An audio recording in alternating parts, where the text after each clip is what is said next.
जय मसीह की। एक पद पढ़ते हैं यशायाह भविष्यवक्ता का पुस्तक, उसका 55 और उसका दूसरा पद। जो भोजन वस्तु नहीं है उसके लिए तुम क्यों रुपया लगाते हो, और जिससे पेट नहीं भरता उसके लिए क्यों परिश्रम करते हो।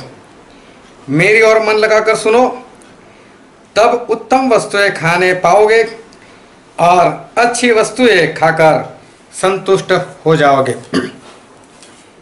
परमेश्वर ऐसा कहते हैं कि जो भोजन वस्तु नहीं उसके लिए पैसा क्यों लगाते हो, जो भोजन वस्तु नहीं।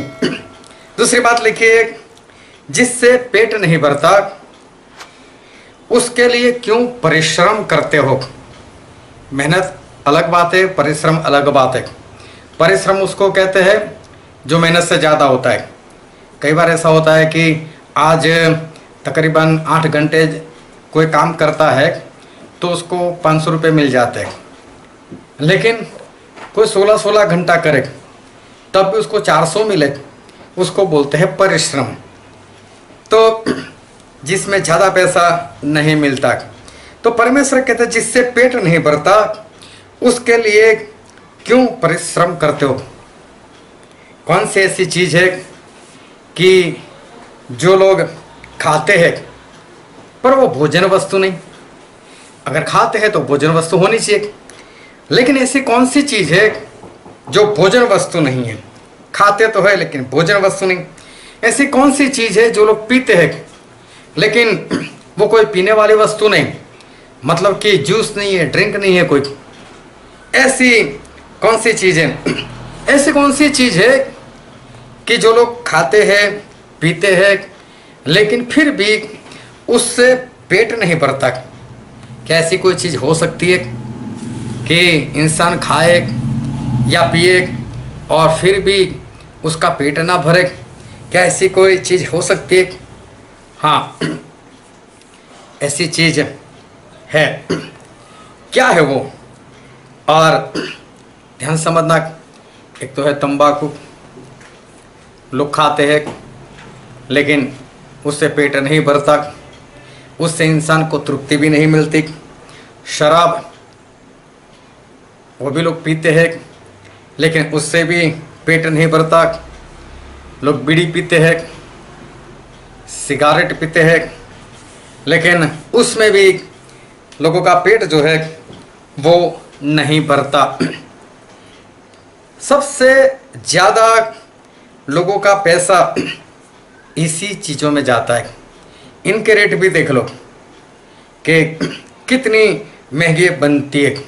शराब देखो तो 700 रुपये में 1 लीटर मिलती है, और उससे ज़्यादा पैसे वाले भी शराब होती है। 1 लीटर का 700 रुपये। फिर सुपारी देखो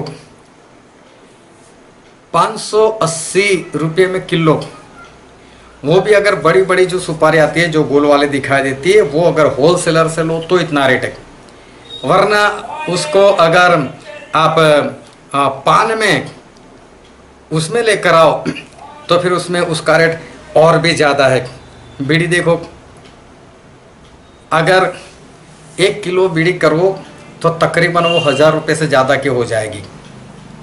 सिगरेट देख लो, अगर 1 किलो अगर सिगरेट आप खरीदोगे तो वो तकरीबन 3000 से ज़्यादा रुपये की हो जाती है। कितनी महंगी ये चीज़ें मिलती है, और फिर भी उसको खाओ या पियो, लेकिन ना तो उससे पेट भरता है ना तो उससे तृप्ति मिलती है। 2-5 मिनट हुए और यार और बीड़ी लेकर आओ, और सिगरेट लेकर आओ, और तंबाकू लेकर आओ। ऐसे इंसान जो है वो उसको खाता रहता है, पीता रहता है, पैसा बर्बाद करते। लेकिन परमेश्वर ऐसा कहते हैं, परमेश्वर तो कहते हैं अच्छाई खाओ बोले। हमारे परमेश्वर कहते हैं कि जो भोजन वस्तु नहीं उसके लिए रुपया क्यों लगाते हो, जिससे तृप्त नहीं होते। ऐसी बातों के लिए, ऐसी चीज़ों के पीछे परिश्रम क्यों करते हो। लेकिन परमेश्वर कहते हैं कि उत्तम वस्तुएं ही खाओ, अच्छी वस्तुएं खाओ। और जिससे हमारा मन भी भर जाता है, ऐसी ही चीज़ें खाओ। और देखो जो अच्छी अच्छी चीज़ें बाज़ार में मिलती है जिससे सही में हमारा पेट भरता है, अच्छी चीज़ें जो हमारी सेहत के लिए अच्छी है, ऐसी चीज़ों का रेट देखो। शुद्ध दूध देखो 60 रुपये में आपको लीटर मिल जाएगा। शुद्ध घी देखो तो 550 से लेकर 600 रुपये में जो घी है शुद्ध घी वो भी तो मिल जाता है। काजू देखो 700 से लेकर 800 रुपये में 1 किलो मिल जाता है। बादाम देखो वो भी 650 से 700 रुपये तक में वो 1 किलो मिल जाती। कितनी सेहतमंद ये चीज़ें हैं।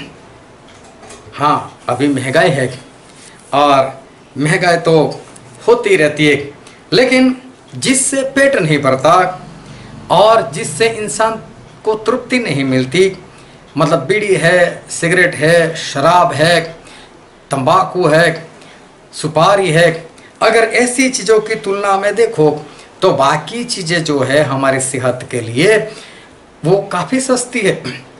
लोग ऐसे ही महंगे महंगे करते हैं, लेकिन सही में ज़्यादा महंगी तो ये चीज़ है। सुपारी 580 रुपये किलो जो हमारे लहू का पानी बना देती है।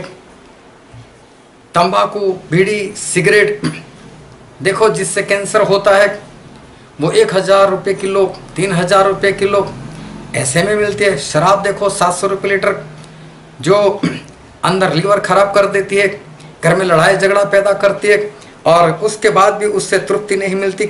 ऐसी चीज़ें देखो तो कितनी महंगी, और उसके सामने शुद्ध दूध देख लो सिर्फ 60 रुपये। घी भी देख लो 550 से लेकर 600 रुपये में मिल जाता है, और वो भी एक दिन में ख़त्म नहीं होता। ये सारी चीज़ें बाकी जो है जो हमारे शरीर को ख़राब करती है वो तो एक ही दिन में इंसान जो है वो उसको ख़त्म भी कर देता है। तो परमेश्वर बोलते हैं ऐसी चीज़ों के पीछे आप पैसा बर्बाद मत करो। अगर इंसान तंबाकू खरीद सकता है, अगर वो शराब खरीद सकता है, अगर वो बीड़ी सिगरेट खरीद सकता है, तो वही इंसान शुद्ध घी पूरा डिब्बा जो 15 किलो का आता है वो आसानी से खरीद सकता है। क्योंकि ये महंगी चीज़ें अगर वो खरीद सकता है तो फिर शुद्ध घी भी वो आसानी से वो खरीद सकता है। तो फिर इंसान अच्छी वस्तुएं क्यों ना खाए? क्यों परमेश्वर का जो वचन कहता है कि अच्छी वस्तु खाए, क्यों अच्छी वस्तु ना खाए? अगर वो खाते रहोगे तो एक बात पक्की, सेहत तो नहीं बनेगी, लेकिन कैंसर जो है वो कैंसर पक्का मिलेगा। लेकिन क्या ये वाला वचन जो है जो अभी हमने पढ़ा, एक बार फिर से मैं पढ़ता हूँ, यशाया 55 उसका 2, जो भोजन वस्तु नहीं है उसके लिए तुम क्यों रुपया लगाते हो, और जिससे पेट नहीं भरता उसके लिए क्यों परिश्रम करते हो? मेरी और मन लगाकर सुनो, अच्छी वस्तुएं खाओ और जो स्वादिष्ट है उससे खाकर तुम संतुष्ट हो जाओगे। तो क्या ये वचन सिर्फ ऐसे लोगों के लिए लिखा है कि जो लोग शराब पीते हैं, बीड़ी पीते हैं, सिगरेट पीते हैं, तंबाकू खाते हैं? क्या ऐसे लोगों के लिए लिखा है? जो विश्वासी है, जो आत्मिक है, क्या उनके लिए ये वचन नहीं है? ये वचन जो लोग बुरी आदतों में फंसे हुए उनके लिए तो है ही है, लेकिन साथ में जो विश्वासी लोग हैं उनके लिए भी ये वचन जो है वो है, उनके लिए भी ये वचन है। अभी उनके लिए कैसे? एक बार प्रभु यीशु जो थे वो अपने चेलों के साथ कहीं पर जा रहे थे और उनको सामरिया से होकर जाना पड़ा, और जब सामरिया से होकर जाना पड़ा तो ऐसा हुआ कि प्रभु यीशु को भूख लगी, और प्रभु यीशु ने ऐसा कहा कि चेलों को बोला कि जाओ मेरे लिए खाना लेकर आओ, और सारे चेले खाना लेने के लिए चले गए। जब वो खाना लेने के लिए गए तो प्रभु यीशु ने सामरी स्त्री से बात की, और जो सामरी स्त्री थी वो सामरी स्त्री का परिवर्तन भी हो गया। उसके बाद ये चेले जो है वो खाना लेकर आए। जब खाना लेकर आए तो प्रभु यीशु ने मना कर दिया, मुझे नहीं खाना है। तो चेले अंदर अंदर सोचने लगे कि ये क्यों खाने को मना कर रहे, क्या कोई इसके लिए खाना लेकर आया होगा? और तब प्रभु यीशु ने एक बात की, और हम पढ़ते हैं बाइबल में यूहन्ना उसका 4वां अध्याय और 34वां पद, यूहन्ना 4 का 34। यहाँ पर ऐसा लिखा है, यीशु ने उनसे कहा, मेरा भोजन यह है कि अपने भेजने वाले की इच्छा के अनुसार चलो और उसका काम पूरा करो। प्रभु यीशु ने ऐसा कहा कि मेरा भोजन ये है कि मैं अपने भेजने वाले की इच्छा के अनुसार चलूं, मतलब परमेश्वर की इच्छा के अनुसार चलूं। और दूसरी बात यहाँ पर ये लिखिए कि परमेश्वर का काम पूरा करो, वो ही मेरे लिए भोजन वस्तु है। तो देखो, जो विश्वासी लोग हैं, जो आत्मिक लोग हैं, उनके लिए सही में भोजन वस्तु है क्या? उनके लिए भोजन वस्तु ये है कि परमेश्वर की इच्छा के अनुसार चले और परमेश्वर का जो काम उनको मिला हुआ है उस काम के अनुसार उस काम को पूरा करें। यही विश्वासी लोगों का भोजन है।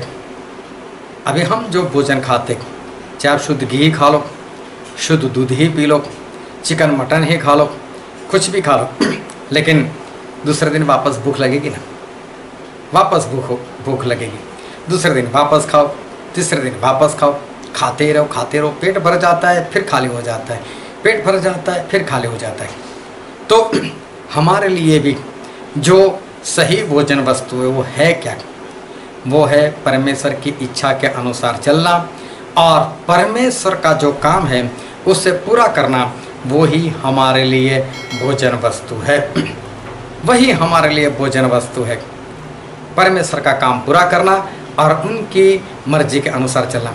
लेकिन लोग क्या करते, कोई पत्नी की मर्जी से चलता है, कोई पत्नी की इच्छा पूरी करता है, कोई पति के अनुसार चलता है, कोई बच्चों के अनुसार चलता है, कोई माता पिता के अनुसार चलता है, कोई भाई बहन के अनुसार चलता है। ये भी एक भोजन वस्तु है, लेकिन इससे ना तो पेट भरेगा ना ही इससे आप स्वर्ग जा पाओगे। और इसलिए भोजन वस्तु हमारे लिए ये है कि परमेश्वर की इच्छा के अनुसार चले और परमेश्वर के रास्ते पर हम चले और परमेश्वर ने जो हमें काम दिया है उस काम के अनुसार जीवन जिए, तब हम उत्तम वस्तु खा सकेंगे और उत्तम वस्तु पी सकेंगे और हमारा पेट भी उससे तृप्त होगा। ये वचन समझने के लिए परमेश्वर आपको आशीष दे। आमीन।